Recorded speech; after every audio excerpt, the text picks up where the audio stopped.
वक्त सरकार की जुबान पर एक तराना था, बोली सुभान अल्लाह। मैंने एक मुल्ला की गुफ्तगू सुनी, बड़े बेअदब अंदाज में उसने कहा कि हुजूर को शेर का इल्म नहीं था, वमा अल्लमनाहु शिअरा वमा यंबगी लहु। मैंने कहा आयत पढ़ने से पहले आप तफसीर पढ़ते ताकि तबलीग का हक अदा होता। अल्लाह ने फरमाया वमा अल्लमनाहु शिअरा वमा यंबगी लहु, हमने अपने महबूब को शेर शायरी नहीं सिखाई और हमारे महबूब को शेर शायरी से क्या कर। लोग कहने लगे जनाब इल्म गैब पर आप बात करते हैं, नबी को तो इल्म शेरी नहीं सिखाई गई। मैंने कहा वो शेर नहीं सिखाया गया जो अबू जहल पढ़ता था, वो शेर नहीं सिखाया गया जो उतबा पढ़ता था। वो झूठ पर मबनी चीज थी, वो मुबालगा था, वो काले को गोरा करके पेश करना था, वो कतरे को आफताब बना के पेश करना था, वो झूठे को सच्चा बनाकर पेश करना था। उसमें नजरिया सिर्फ काफिया जोड़ने का था, मुबालगा का था। मेरा महबूब अल्लाह का महबूब झूठ नहीं बोलता, मुबालगा नहीं करता। अल्लाह ने फरमाया अबू जहल सुन, वमा अल्लमनाहु शिअरा वमा यंबगी लहु, मेरा महबूब काफिया नहीं जोड़ता, मुबालगा नहीं करता। हाँ जो सच है उसको शेर में बयान कर।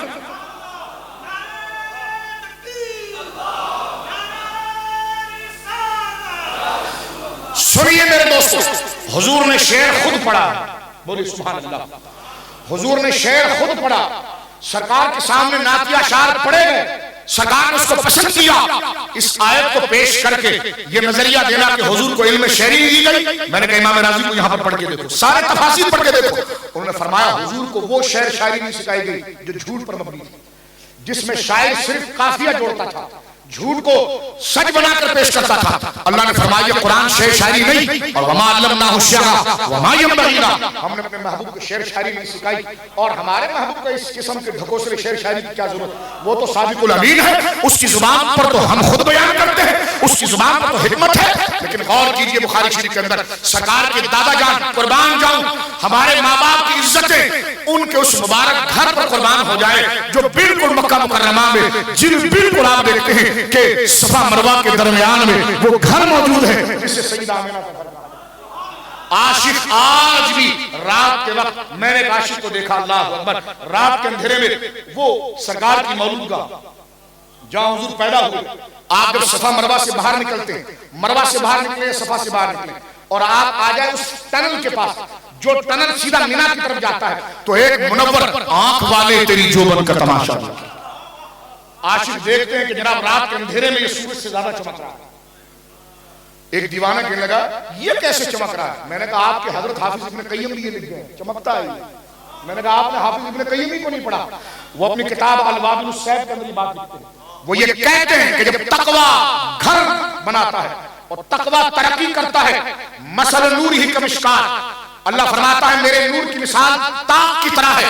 उबई बिन काब से किसी ने पूछा ताक क्या, फरमाया मोमिन का तकवा।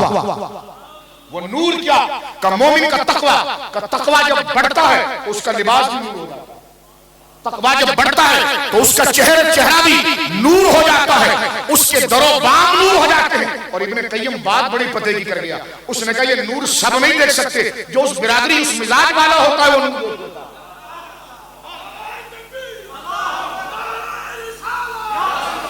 आप सुनिए मेरे दोस्तों, मेरे आका के अशार कैसे हैं और जो मदीना मुनव्वरा में पैदा हो रहे हैं वो अब्दुल मुत्तलिब कैसे हैं, बोले सुभान अल्लाह। सैयदना अब्दुल मुत्तलिब वो है कि आज गारे हिरा में आप जाते नमाज अदा करते, मेरे आका वहां पर पहुंचकर मेरे आका ने वही का इंतजार किया। ये गार वो है जो सरकार के दादा ने दरियाफ्त किया, बोले सुभान अल्लाह, जिसमें बैठकर सैयदना अब्दुल मुत्तलिब, मैं और किसी चीज का तकाजा नहीं करूंगा, लेकिन तकाजा ये जरूर करूंगा जब इनका नाम आए तो सुभान अल्लाह जरूर। मुझे तकरीर का शौक नहीं, लेकिन आप सुभान अल्लाह जरूर कहेंगे। सैयदना अब्दुल मुत्तलिब, क्योंकि ये वो रातें चल रही है कि अपने आप को भुलाना पड़ेगा। ये वो रातें चल रही है कि मेरा और आज आप, मेरी और आपकी जो शान शौकत है वो इनके जूतों का सदका है। मेरी और आज आपकी जो मारिफत और पहचान है वो इस घराने का सदका है। बुखल ना करें, खुले अंदाज में सैयदना अब्दुल्लाह के नाम पर कहें सुभान अल्लाह। हजरत सैयदना अब्दुल मुत्तलिब रज़ी अल्लाह तआला अन्हु वरदाहुन्ना वो गारे हिरा में बैठकर सामने काबा शरीफ को देखकर खुदा को सजदा करते।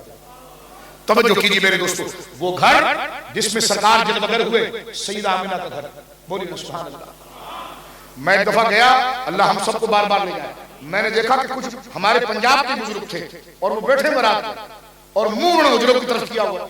मैंने कहा मुंह मस्जिद हराम की तरफ क्यों नहीं करते, उधर क्यों किया हुआ है? कहने लगे शाह जी हमारे इमाम साहब कहते थे कि हजरत अब्दुल मुत्तलिब इसी रास्ते से काबा की तरफ जाते। बोले ना सुभान अल्लाह। आए मेरे आका यहीं से चलकर जाते थे। कहा हमने तो फर्श देखा है लेकिन फिजाओं को देख रहे हैं कि आना दोबारा नसीब हो या ना हो, लेकिन उस फिजा को देख रहे हैं जिसमें हजरत अब्दुल मुत्तलिब गुजरा करते थे। सुभान अल्लाह। कोई कहने लगा जी यहाँ ज़ियारत के लिए क्यों आए? मैंने कहा यहाँ मुस्तफ़ा पैदा हुआ था, जहाँ ईसा पैदा हुआ था जिब्रील खुद हुजूर को ले गए, किताब सलात में मौजूद है नसाई शरीफ के अंदर। सरकार को मेराज की रात में ले जाया गया और वो घर दिखाया गया। आका ने फरमाया जिब्रील ये किसका घर है और किसके घर में मुझे लाया गया? फरमाया हुजूर ये हजरत ईसा का घर है, सैयदा मरियम से ईसा यहाँ पैदा हुए थे। मैंने कहा जिस घर में ईसा पैदा हो मुस्तफा मदीने से मक्के से वहां जाए, और जिस घर में मुस्तफा पैदा हो बरतानिया वाला यहां से वहां जाकर जाए।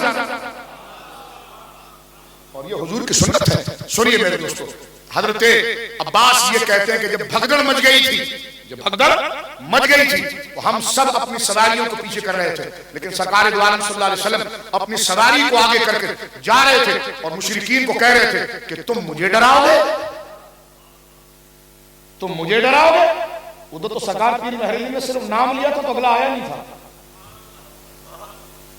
नहीं समझा? सरकार पीर महरी अभी निकले ही थे कि वो लाहौर पहुंचा ही नहीं, और बाद में न जाने क्या क्या कहने लगा, यहां मेरे मुस्तफा वो है कि जनाब तशबीह नहीं दे रहा, तकाबुल भी नहीं दे रहा। लेकिन एक ऐसी आपको दरमियान में बात बताना चाह रहा हूं कि अल्लाह का नबी कौन होता है और अल्लाह का रसूल कौन होता है।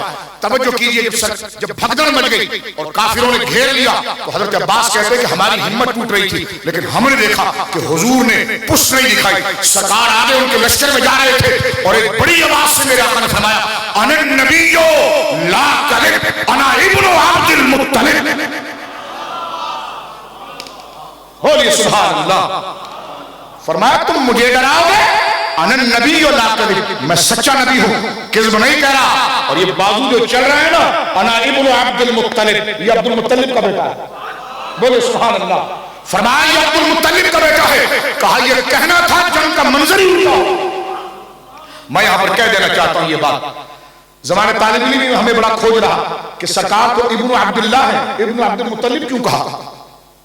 हुजूर तो इब्नु अब्दुल्लाह है, हुजूर ने इब्नु अब्दुल मुत्तलिब क्यों कहा? तालिब इल्म थे, आगे किताबों में तो उलमा बैठे, ये सवाल ही नहीं बनता, लेकिन एक सवाल बन गया था ज़हन में, तो हम उसकी कोशिश में लगे रहे। लेकिन एक दफा जब मैं सूरह माइदा का मुताला कर रहा था, तिलावत और क़िराअत कर रहा था, तो उसमें कुछ लोगों का कौल सामने आया, नहनु अब्नाउल्लाहि व हिब्बा, नहनु अब्नाउल्लाहि व हिब्बा, हम तो अल्लाह के बेटे हैं और लाडले हैं। हमने कहा जरा देखें कि ये बेटा किस तरह मानते हैं। हमने जब पढ़ा तो इमाम राजी लिखते हैं कि बेटे से मुराद वो सुलभी बेटा नहीं मानते थे, बल्कि लाडले होने को इबन कहते थे। मैंने कहा माना हल हो गया, माना हल हो गया। यानी हुजूर ये कहना चाहते हैं कि मैं वलद पुश से बेटा तो अब्दुल्ला का हूं, लेकिन लाडला अपने दादा का। बोलिए सुभान अल्लाह। पुश से बेटा तो अब्दुल्ला का हूं, लाडला अपने दादा का हूं। इसने फरमाया अनन नबियो ला कलिब अना इब्नु अब्दुल मुत्तलिब। और इसमें एक बात ये भी थी कि अब्दुल मुत्तलिब को सब जानते थे कि वो कैसे गैरतमंद थे। अब्दुल मुत्तलिब की शजाअत को सब जानते थे। तो मेरे दोस्तों, सरकार मदीने गए क्यों? उसकी वजह यह थी कि सरकार अलैहिस्सलाम के दादा हजरत अब्दुल मुत्तलिब की जो विलादत हो रही है वो इस शहर में हो रही है, और उनकी वालदा यानी सरकार की दादी जो है वो यहाँ की रहने वाली है। और फिर इसलिए हजरत आमिना का भी रिश्ता वहीं से। खैर मेरे दोस्तों, जब ये सफर मुकम्मल हुआ, मैं अपनी गुफ्तगू को खत्म करता हूं और आगे के लिए क्या अर्ज करूं कि ये चंद बातें छोड़े बगैर हम आगे चल भी नहीं सकते थे। लेकिन कुबा की वादी में बड़े प्यारे प्यारे वाकयात हुए। उसमें एक तो हजरत अब्दुल्लाह बिन सलाम का जो वाकया जो इस्लाम लाए। अब्दुल्लाह बिन सलाम यहूद के कबार उलमा में से थे। उन्हें इंतजार था कि नबी आखिर ज़मान यहां पर आएंगे। अपने बाप अपने दादा खुद वो अहले किताब थे, सारी बातें उन्होंने पढ़ रखी थी। जब पता चला गया कि कुबा में हुजूर आ गए हैं तो अपने दोस्तों से पूछा कि उनकी निशानियां कहां। अमामा भी वैसा जैसा लिखा गया था। बोली सुभान अल्लाह। का चेहरा भी वैसा जैसा लिखा गया था, अंदाज भी बैठने का वैसा जैसा लिखा गया था। चलते भी वो ऐसे ही जैसे लिखा गया था। हजरत अब्दुल्ला बिन सलाम कहते हैं, बुखारी में मौजूद है कि मैं खुद पहुंचा, बल्कि सैयदना फारूक आजम के यार थे तो पूछा कि तूने हुजूर को कैसे पहचान लिया, तुम्हारे वहां तो बुग़्ज़ बहुत ज्यादा होता है, लेकिन तुमने कैसे पहचाना? उन्होंने कहा जी मैंने एक अलामत बनाई थी ज़हन में। कहते जब मैं पहुंचा तो सरकार कुबा के अंदर तशरीफ फरमा थे और सहाबा को खुतबा दे रहे थे। बोले ना सुभान अल्लाह। इन इमारतों से निकले